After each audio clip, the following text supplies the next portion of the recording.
alegria a gente estar junto para ouvir a palavra de Deus. Seja muito bem-vindo, boa noite para quem eu ainda não dei boa noite, que eu ainda não consegui abraçar, mas eu estou animado para um tempo de palavra, para nós ouvirmos algo de Deus e crescermos juntos. Eu creio que Deus vai ministrar o nosso coração e vai falar de forma muito específica e muito especial. E eu queria que você abrisse a sua Bíblia junto comigo, lá em Gênesis capítulo 3, versículo 7.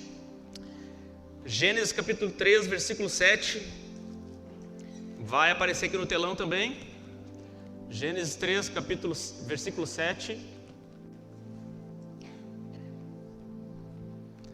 Versículo 7 diz assim: abriram-se então os olhos de ambos e perceberam que estavam nus, e entrelaçando folhas de figueira, fizeram para si umas cintas. No versículo 8, que é o que está na tela, o homem e sua mulher se esconderam. Só um pedacinho do versículo. O homem e sua mulher se esconderam da presença do Senhor entre as árvores do jardim. Versículo 9. Mas o Senhor, Deus, chamou o homem e lhe perguntou: onde está você? Fecha os teus olhos, faz uma oração singela, simples, mas direta. Diga: Jesus, eu preciso da tua palavra pode mudar a minha vida. Deus, nós oramos aqui nessa noite, nós pedimos, Jesus, Espírito Santo, ministra o nosso coração, fala conosco. Existem diversas pessoas que vieram aqui hoje, talvez como uma esperança de mudança, pessoas que vieram hoje aqui, Jesus, que precisam de uma palavra, que precisam daquilo que é o Evangelho, que Paulo diz para nós, por meio das Escrituras, que é o poder de Deus. Nós sabemos, Jesus, que a tua palavra é o poder, e nós sabemos que ela muda histórias, e tem feito isso ao longo de 2000 anos, por meio do Evangelho, e tem feito isso ao longo de todos os séculos, pelos séculos dos séculos, mudado histórias e vidas. Nós sabemos que uma palavra tua pode mudar a família de alguém, o trabalho de alguém, o coração de alguém, e é isso que nós oramos em nome de Jesus. Nós sabemos, Jesus, nós dependemos de ti para isso. Amém. Galera, é o seguinte, quem gosta de chocolate aí, levanta a mão. Tem pessoa que não gosta de chocolate, né? Eu sempre penso que quem não gosta de chocolate é serial killer. Tem alguém que não gosta de chocolate? Tem alguém? Levanta a mão aí. Depois dessa, né? Quem é que vai levantar? O Roger! Eu não acredito. É verdade, Roberta? É verdade esse bilhete? O Roger não gosta. Eu já não dormiria na mesma casa que tu, Roger, com a porta destrancada. Eu não consigo acreditar que alguém não goste de chocolate. Chocolate é uma coisa muito maravilhosa, e eu e a Jéssica, eu tento convencer ela que, como eu sou homem e o homem tem uma ingestão, tá ali a Júlia, que é médica, ela pode confirmar aqui minhas fake news, que o homem ele tem uma ingestão calórica em média de 2.000 calorias dia, e a mulher em torno de 1.600 por aí, né? Dizem, claro que tem muitas variáveis, eu estou aqui falando em termos gerais. Então eu digo para a Jéssica, vamos fazer uma ponderação, né? Em algum momento no passado eu falei isso, agora já não funciona mais. Vamos fazer uma ponderação de 2.000, sabe aquelas regrinhas de matemática que você só decorou para fazer a prova, mas nunca achou que não serviria para nada, mas serve para quando você quer dividir o chocolate com a sua esposa. E você precisa ingerir 2.000 calorias, eu tenho 80 e alguns quilos, não vou dizer exatamente quantos, a Jéssica tem alguns quilos que jamais ousaria dizer aqui. Então nós temos proporções distintas, e eu chego à conclusão e digo para ela assim: Jéssica, nós temos que comer diferente, eu tenho que comer um pouco mais, porque eu tenho uma gestão. Mas não cola isso daí. É óbvio que não cola. Alguém já caiu nessa? Alguma mulher já caiu nessa? Que o homem largou essa, não, que eu tenho que comer. Não rola. Então é no meio, mas é num nível milimétrico o negócio. Quando a gente compra uma barrinha assim, que a gente vai assistir uma série junto, é a coisa milimétrica. E aí um dia desses, eu peguei uma barra de chocolate, deitei na cama e a gente ia assistir uma série juntos.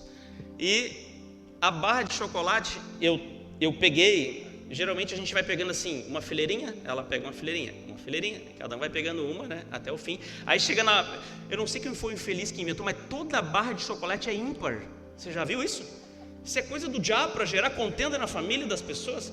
Ela é ímpar, então fica aquela coisa assim, tu vai morder aquele quadradinho do meio, mas enfim, isso é outro detalhe. Então fica um negócio ali quando chega no último. Mas até chegar lá, eu pensei assim, hoje eu vou fazer diferente, vou ser um pouco mais esperto.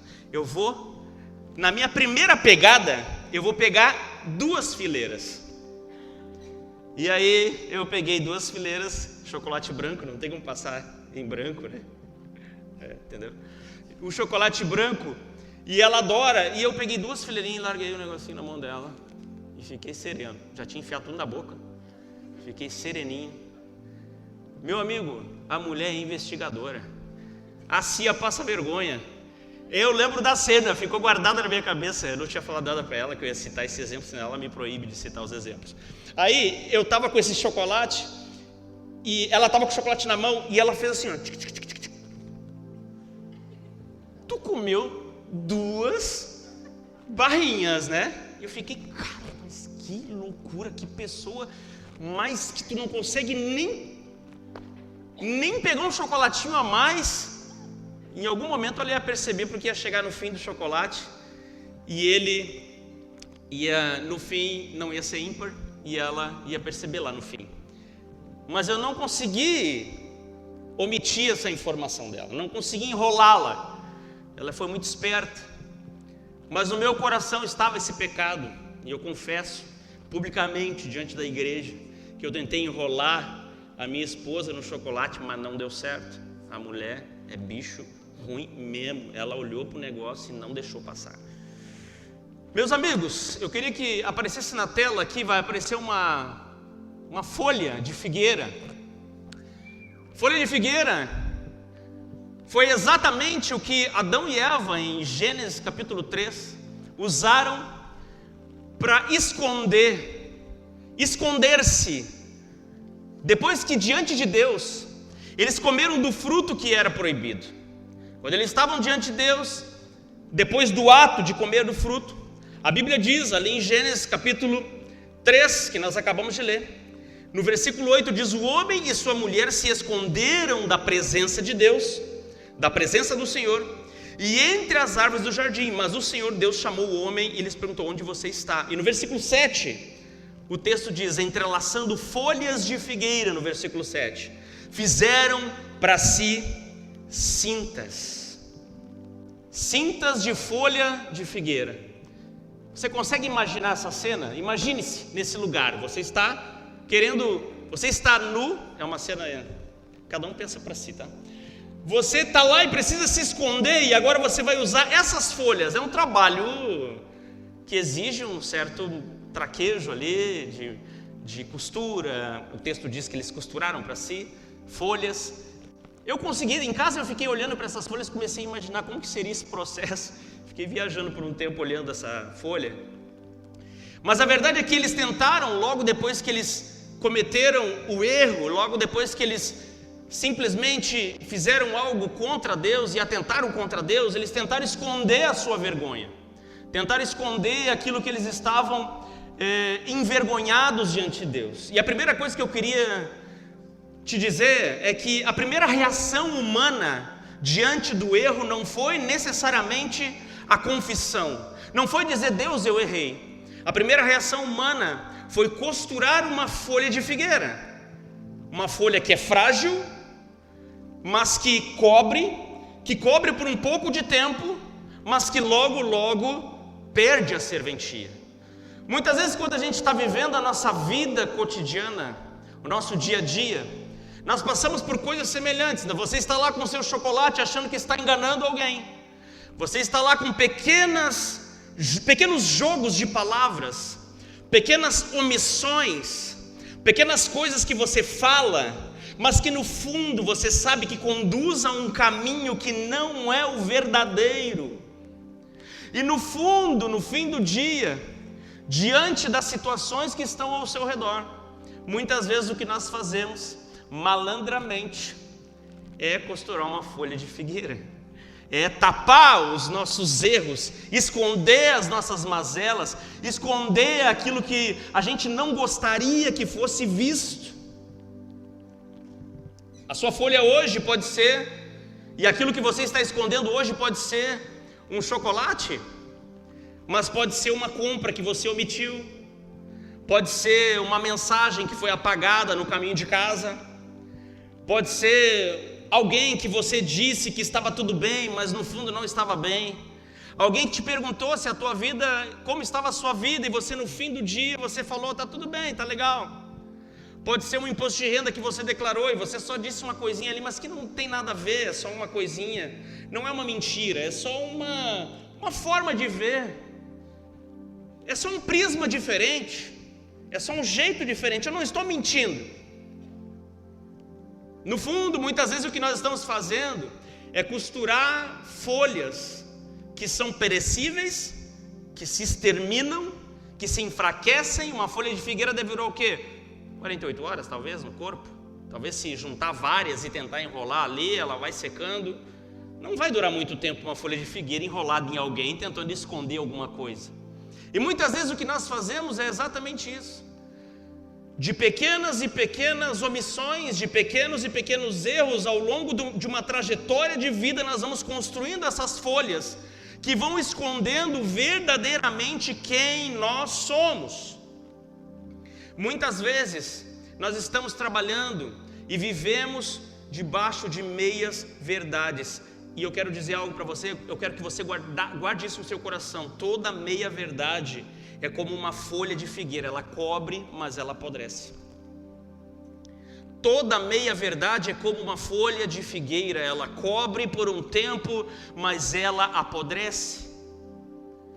Sabe, o grande lance para nós, no nosso tempo, é que nós estamos vivendo um tempo de narrativas. Narrativa política, narrativa geoeconômica, narrativas econômicas, narrativas de história. Nós sabemos hoje em dia que muitas pessoas estão tentando reescrever as histórias dos seus países, reescrever como as coisas aconteceram, favorecendo um certo tipo de ideal, ou de ideia, ou de ideologia. Muitas vezes é isso que acontece. Os maiores articuladores políticos dizem que se você quer controlar o futuro, você precisa controlar o passado. Se você controla o passado, você controla o futuro, porque você, a partir do passado, conta uma história, e a partir de uma história você forma uma cultura, e a partir de uma cultura você forma um futuro. Então, muitas vezes, nós estamos nesse emaranhado de histórias contadas, recontadas ao ponto de que nós já não sabemos mais o que é verdade, mas o pior não é o que os outros dizem, o pior é o que nós dizemos, o pior é o que nós contamos sobre nós, sobre a nossa vida. O pior é o que nós falamos sobre aquilo que acontece no nosso dia a dia, muitas vezes que não representa a totalidade da verdade.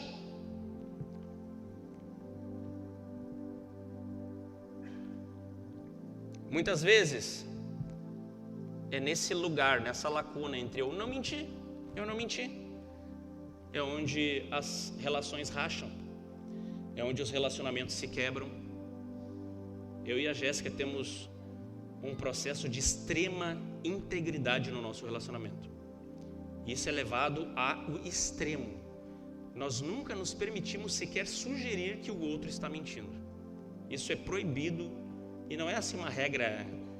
É porque se eu sugerir que ela está mentindo para mim, existe uma quebra na confiança.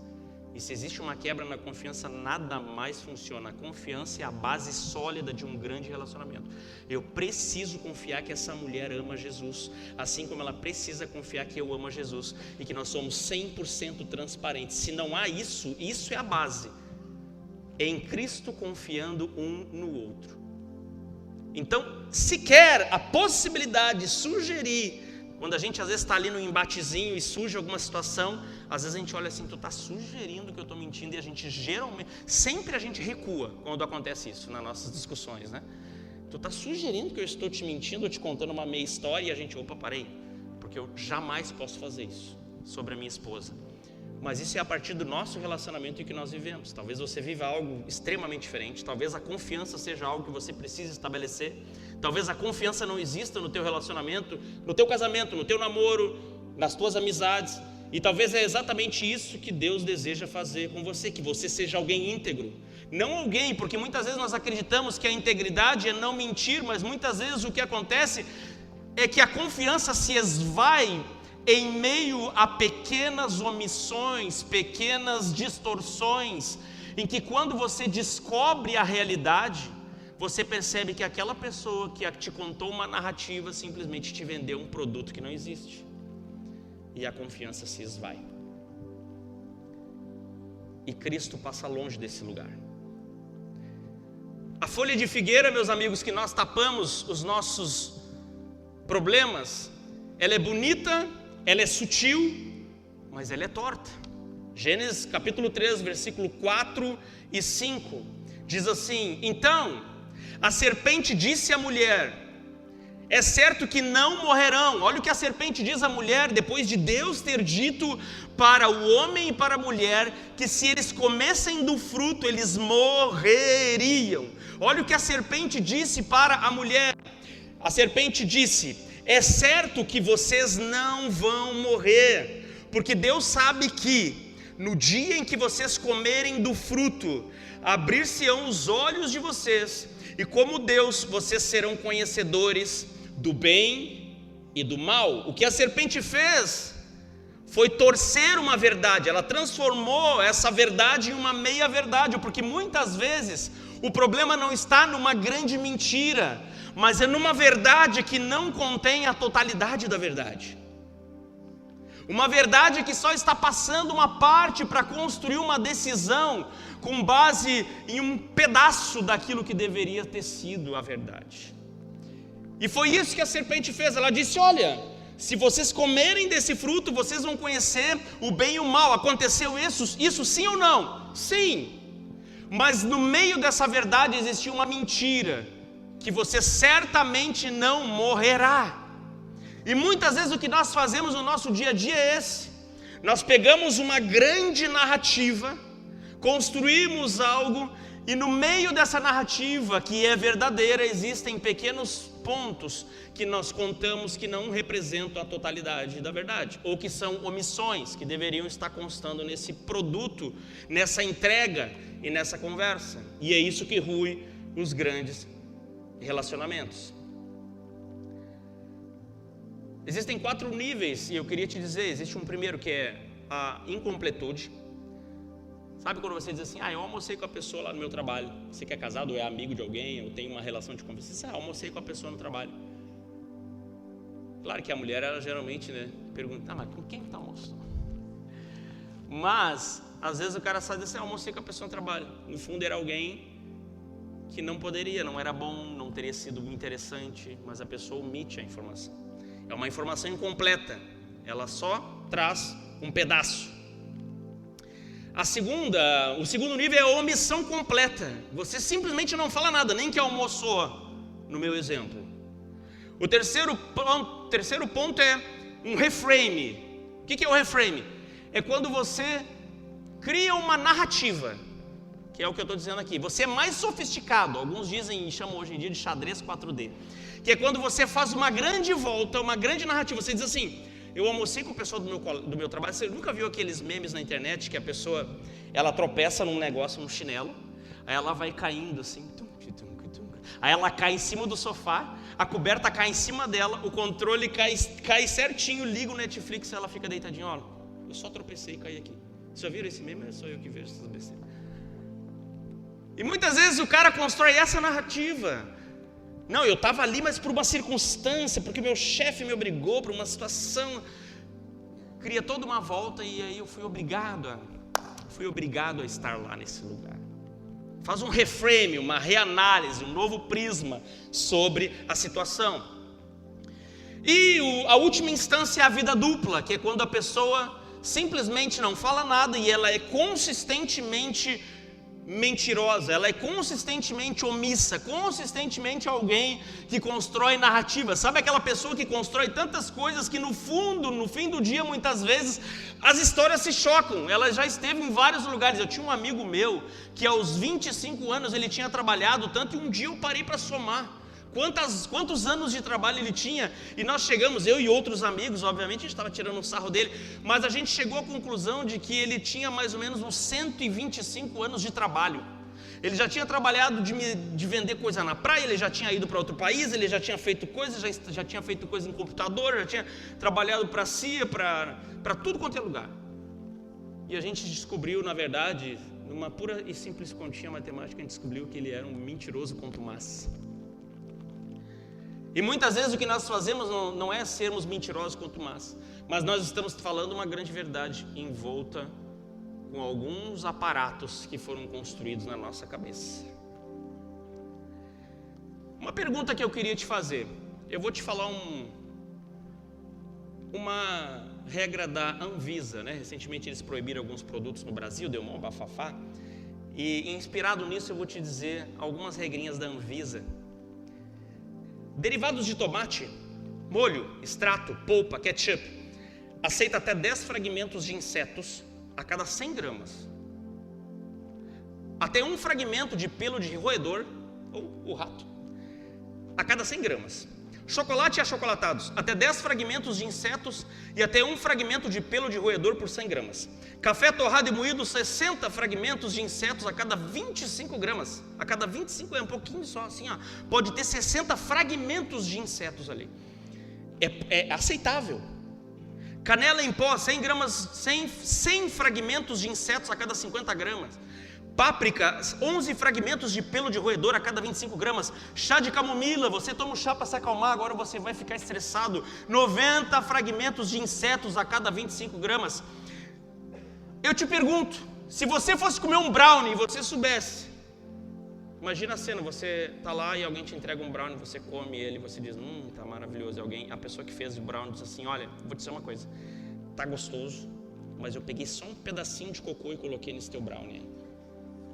Bem pouquinho, mas foi bem pouquinho diluído. Agora que você já comeu, você vai dizer assim, tá ruim. Não, você já comeu, você já disse que tá bom, como é que você vai dizer que tá ruim? Você acabou de dizer que tá bom. Você aceitaria uma situação dessa? Como que você se sentiria numa situação dessa? Feliz? Se a Jéssica fizesse isso comigo, meu amigo,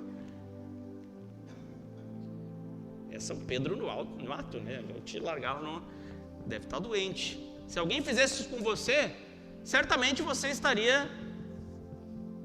A mesma coisa acontece quando nós estamos diante de Deus e achamos que porque 99,9% das vezes nós estamos sendo verdadeiros, as pequenas mentiras do nosso dia a dia, as pequenas narrativas que nós construímos, ainda assim se torna palatável, ainda assim se torna agradável a Deus. Ainda assim isso é aceitável num relacionamento de um casamento, ainda assim isso é aceitável num relacionamento de namoro, ainda assim é aceitável entre amigos. Mas a verdade é que quando nós colocamos um pedacinho de pelo de roedor, aquilo já está contaminado. Pode não fazer mal, você pode comer, pode até achar gostoso, mas a verdade é que não é agradável. Uma meia verdade é a mentira que aprendeu a ser sutil e bonita. É um chocolate que você come, mas no fundo, pense nisso quando você for comer um chocolate. A Anvisa diz que o teu chocolate, se tiver 100 fragmentos de roedor, se tiver 100 pedacinhos de rato no seu chocolate, ainda assim está ok, não vai te fazer mal. É aceitável, não vai te fazer nenhum mal. Ninguém mais vai comer chocolate. Ainda bem que já passou a Páscoa, não estraguei a Páscoa de ninguém. Quanto que você admitiria que houvesse de um pedaço de um roedor nas suas coisas? Lá em Jeremias 17:9, meus amigos, o texto diz o seguinte, eu quero que você leia na tela, o texto que diz assim, enganoso é o coração do homem, enganoso é o coração, mais do que todas as coisas, e desesperadamente corrupto, quem o conhecerá? Você acha que a primeira coisa que você engana na sua vida é o outro, mas a verdade é que não. Quando Adão e Eva construíram folhas de figueira, Deus não estava presente. Os primeiros que adotaram as suas narrativas foram eles mesmos. Sabe qual é o grande lance aqui, meus amigos?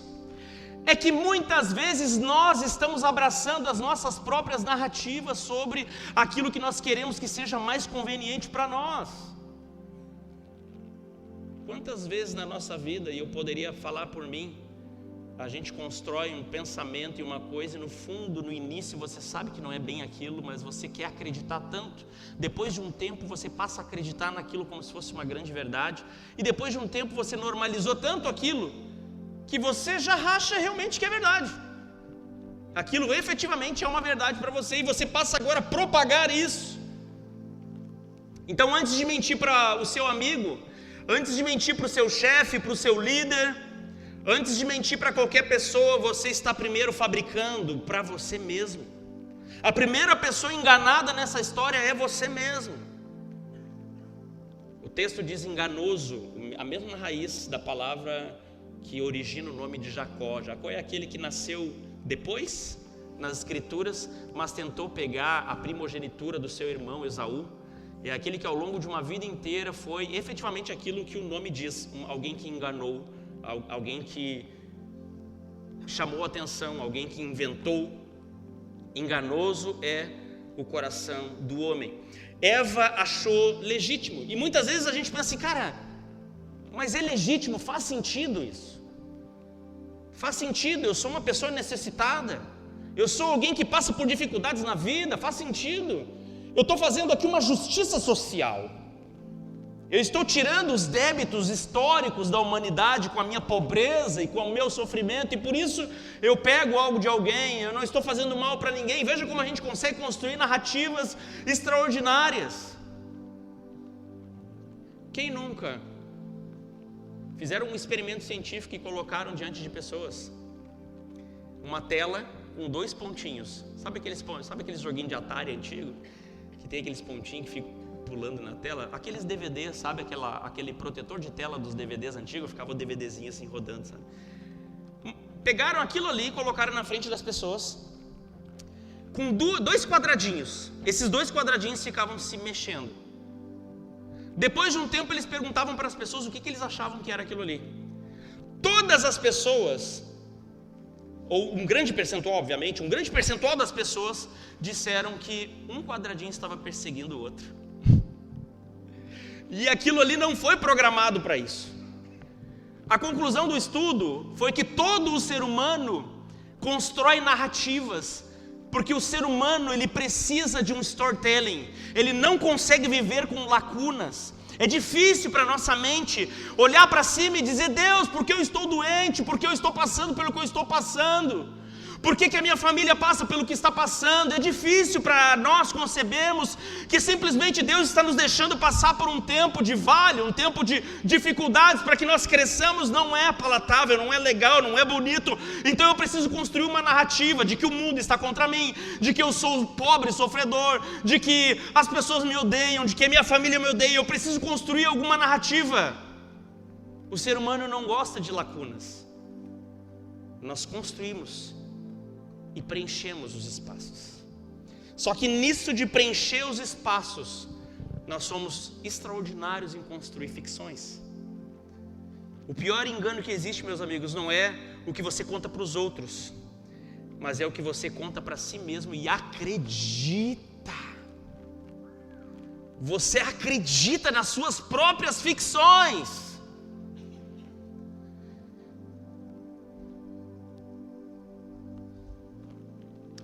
Lucas capítulo 16, versículo 10, o texto diz o seguinte: quem é fiel no pouco, também é fiel no muito, e quem é injusto no pouco, também é injusto no muito. Jesus aqui está falando de dinheiro, mas ele está falando de um princípio extraordinário e poderoso, que é maior do que o dinheiro. Ele está dizendo que a nossa fidelidade, ela não depende do tamanho da coisa, ela depende de uma integridade que existe no nosso coração, a partir de quem nós somos em Cristo Jesus. A mesma pessoa que dobra a verdade no pequeno, ela também vai dobrar a verdade no grande, ela também vai fazer a mesma coisa naquilo que é grande. É exatamente assim que Deus enxerga a nossa desonestidade. A nossa pequena mentirinha, a nossa pequena omissão. Para você que é discipulado e discipula pessoas, uma das maiores dores que eu tenho no discipulado é conversar com pessoas e tá tudo bem, tá tudo bem, tá tudo bem, tá tudo bem. Vai 6 meses de discipulado, tá tudo bem. Do nada explode, estoura um negócio. Aí a gente vai descobrir que o tudo bem não era tudo bem. e que eu fiquei horas conversando com a pessoa e ela nunca contou absolutamente nada, e não confessou, não trouxe, não... E a Bíblia nos deixa muito clara, em Tiago capítulo 5, que a cura acontece por meio da confissão. Se não há confissão na vida da igreja, não há cura. Se não há vulnerabilidade, toda vez que eu vejo alguém, e eu e a Jéssica nós temos as nossas anteninhas bem ligadas com relação a isso. Quando a gente tem amigos que a gente percebe que eles falam dos outros perto de nós, significa o quê? Que assim que nós não estivermos no lugar, nós vamos ser as vítimas. Vamos falar da gente também. Amigos que falam pequenas mentirinhas na sua fala, significa o quê? A gente fica, depois eu e ela conversamos, tu vê, essa pessoa falou isso. Significa o quê? E a gente sabe que não é verdade. Significa o quê? Que a gente não pode confiar nessas pessoas. Porque se essa pessoa não é fiel nas pequenas coisas, como será ela no muito? Como será ela se eu precisar colocar minha vida nas mãos dela? Será que ela é uma pessoa que eu posso confiar efetivamente? Se ela consegue... Qual que é o valor da integridade de alguém? Se eu minto no meu currículo para ganhar um trabalho que me dá 10 mil reais, então a minha integridade custa 10 mil reais. É muito pequena. A tua integridade foi comprada por sangue caro de Cristo na cruz. E vale muito mais do que isso. Guarda no teu coração. O que você acha pequeno demais para confessar é grande o bastante para te escravizar. Amém? Guarda isso. Guarda isso, cara. Isso aqui pode ser o que muda a história. Se o brasileiro médio fosse isso aqui, ó, o Brasil seria a Noruega. O Brasil hoje tem os índices de corrupção, de tudo quanto é coisa, porque os crentes brasileiros são grandes mentirosos e nós fazemos parte disso. Se nós vivemos isso daqui, ó, andarmos uns com os outros, olhar nos olhos. Hoje ainda eu tive uma reunião muito importante com os líderes em que eles viram um Marco totalmente vulnerável, porque eu acredito nisso. Não existe super-herói nesse lugar e nós não acreditamos nisso. Pessoas que sofrem, que choram, que têm uma vida dura, pessoas que são reais, que os seus pecados estão expostos para serem curadas no meio da igreja. É isso. O que você acha pequeno demais para confessar é grande o bastante para te escravizar. Eu quero ler um último texto com você. E você já pode ficar de pé junto comigo. E eu quero que você preste muita atenção nesse texto que vai aparecer na tela.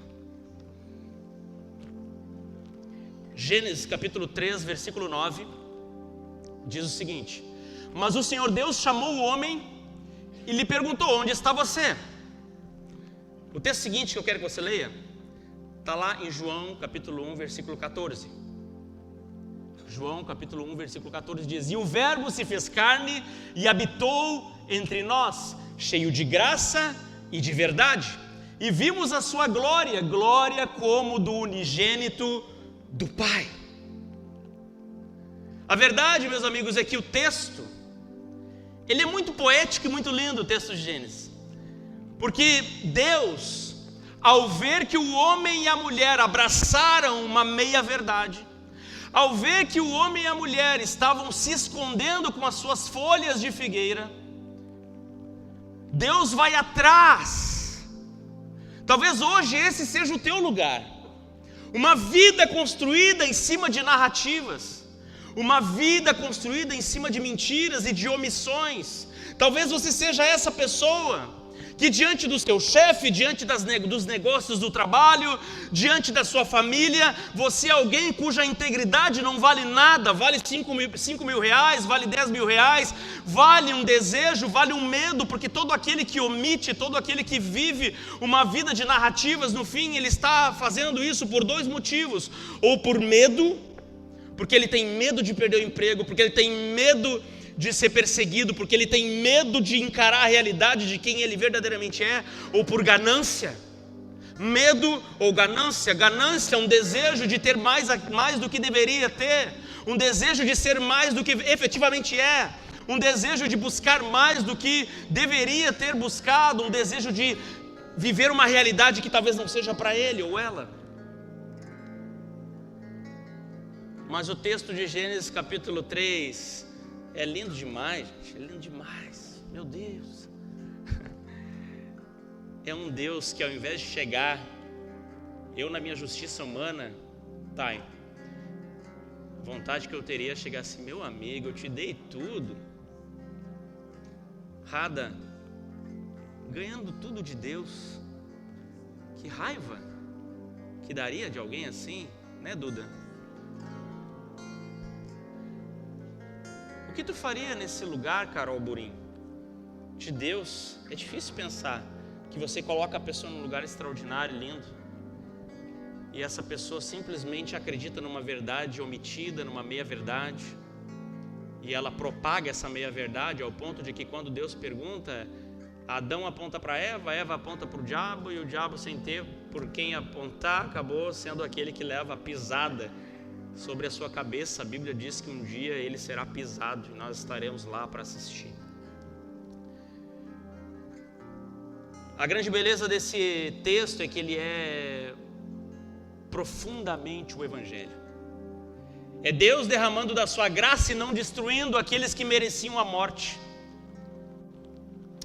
Romanos capítulo 1, capítulo 3 fala que o homem ele está destituído da glória de Deus, que nós somos construtores de narrativas fictícias que preenchem lacunas, que sempre são favoráveis ao nosso olhar, mas Deus é aquele que ao ver as nossas ficções ainda assim nos ama.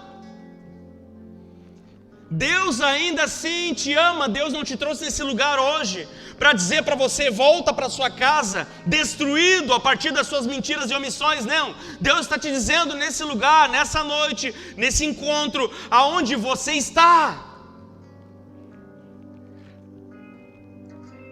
Talvez você, diante de tantas coisas que eu falei hoje à noite, você se identificou e pensou assim, cara, eu sou essa pessoa. Eu sou essa pessoa, essa vergonha. Eu sou essa pessoa que deveria se envergonhar, essa pessoa que deveria fugir. Talvez você seja essa pessoa. Mas Deus, diante da vergonha de Adão e Eva, Ele se aproxima de volta. Lá naquele jardim, eu imagino os passos mansos de Deus indo em direção àquele homem e àquela mulher, perguntando onde vocês estão. Não é uma pergunta geográfica, é uma pergunta do coração. Onde está o teu coração? Onde que está o teu coração? Quando você acreditou nas vozes da serpente? Onde que está o teu coração quando você reproduziu e quando você enganou a si próprio? Onde está o teu coração? Porque todo aquele que engana, antes de enganar, ele primeiro aceita aquilo que a serpente diz, foi o que eles fizeram. Depois ele constrói uma narrativa para deixar aquilo bonito e aceitável, e depois passa a reproduzir uma mentira. Mas ainda assim, diante da vergonha, o Senhor vem atrás de nós. A vergonha que você acha que te afasta de Deus é justamente o que atrai a busca dele na tua direção. Você pode estar se sentindo envergonhado e olhando para a sua vida e dizendo, cara, eu sou o maior. Steven Spielberg passaria vergonha perto de mim. Eu sou o maior construtor de histórias para preencher lacunas que o mundo já viu. Que outro diretor tem aí top? Bela, tu que é uma pessoa versada assim em Hollywood. Não tem? Christopher Nolan.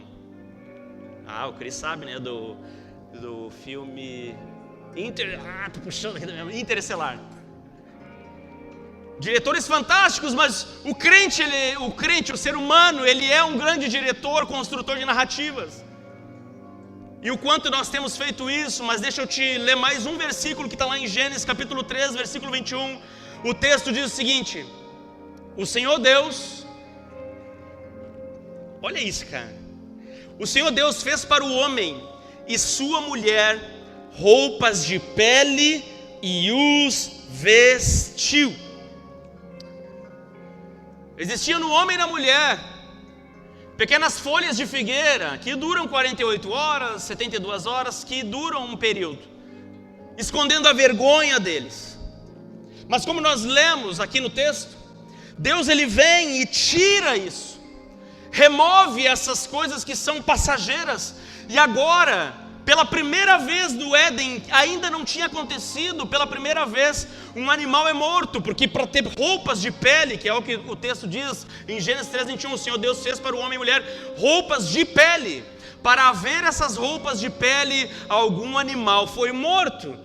Para que esse animal fosse morto, precisou que alguém o matasse. O próprio Deus precisou, de alguma forma, matar esses animais para que houvesse pele, para que aquilo que era passageiro fosse substituído por algo que dura mais. Mas a grande beleza disso é que não é só sobre algo que dura um pouco mais, porque a roupa de pele ela vai durar um pouco mais. Na verdade, como nós lemos lá em João, no versículo anterior, e o verbo se fez carne e habitou entre nós, essa carne, essa pele, que nós vimos aqui numa ministração de Páscoa, uma vez que eu falei das chicotadas que Jesus levou, essa pele que cobre eles agora dura um pouquinho mais, mas veio outra pele que depois sofreu, e essa pele, como disse João Batista, quando esse homem com esta pele, com este corpo, foi sacrificado na cruz, quando esse homem se apresentou para João Batista agora diz que esse homem não é aquele que cobre o pecado. Agora João Batista, quando vê Jesus na filinha do batismo, Jesus recebe de João Batista a seguinte frase: eis que vem aquele que tira o pecado do mundo. Deus em Gênesis, ele estava lá vendo pessoas omitindo histórias, contando e repassando a culpa para outros.